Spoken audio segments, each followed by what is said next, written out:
Hey guys, so I just got asked a question. Can the C2 button on the GX100 be set to a long press to engage the tuner, but also be used to actually toggle effects on and off? And the short answer is no, it's not possible. However, there is some workarounds that I want to discuss today.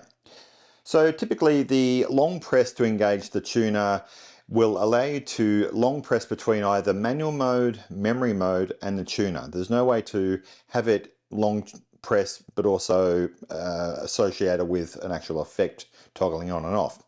But what you saw in the introduction of the video is me toggling an effect on and off, but then when I hold the C2 button down, I've set it so that it's utilizing the momentary. So while it's being held down, it's actually engaging the tuner. Of course, this is a workaround, but it actually is quite effective, providing you don't need to toggle the effect on and off in the middle of a song. Now, there's a couple of caveats to that. So what you saw when I was playing that was a fairly percussive piece, which is actually a Stone Temple Pilots song. So, and then engaging the overdrive to come on. So you can see that I'm toggling between the overdrive on and off state, but when I hold the C2 button down, it goes into the tuner state. The problem with assigning an effect to that pedal or that switch is that you will get a split second of silence where it's actually toggling into the tuner and turning the sound off. So if I just hold a chord here, you can see with each press of the switch, it's actually muting the sound very briefly.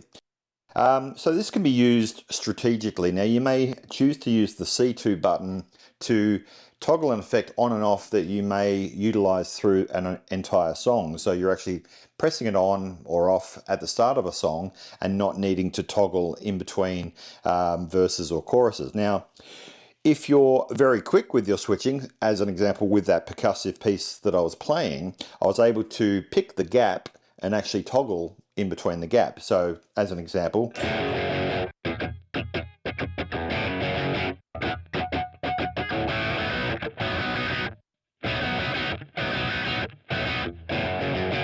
so you can see what I mean. So basically just playing along, and then as soon as there's a space in the actual song between, say, a verse or a chorus, whatever, you could actually toggle the effect on and off. So this is one way that you could utilize it so that the switch isn't redundant. You're still able to use it in a fairly creative way, and it's not just wasted on just a tuner function.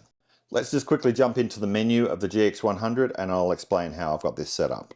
So hit Control Expression and then go into Control Function, and you can see in the Control 2 setting I've got tuner assigned. However, in the mode, if we scroll down there, rather than being toggle, which would be the default state, we've got this set to momentary.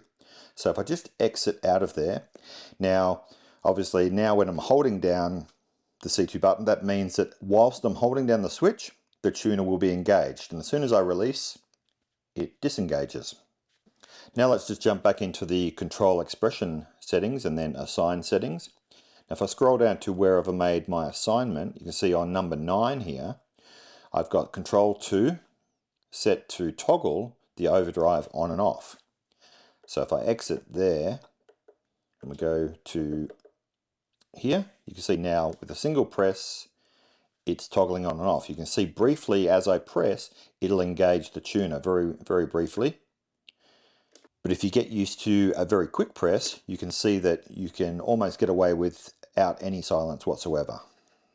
As I mentioned, this is just a workaround. It would be nice to see Boss actually implement a firmware update where you could implement a long press to engage the tuner, but also use the C2 button to be able to toggle other effects on and off. But for the time being, this will allow you to be able to use the C2 button. You just have to be a little bit strategic about how you go doing so. Okay, so thanks for stopping by. I hope you've enjoyed this video, and I'll catch you on the next one. Thanks, bye for now.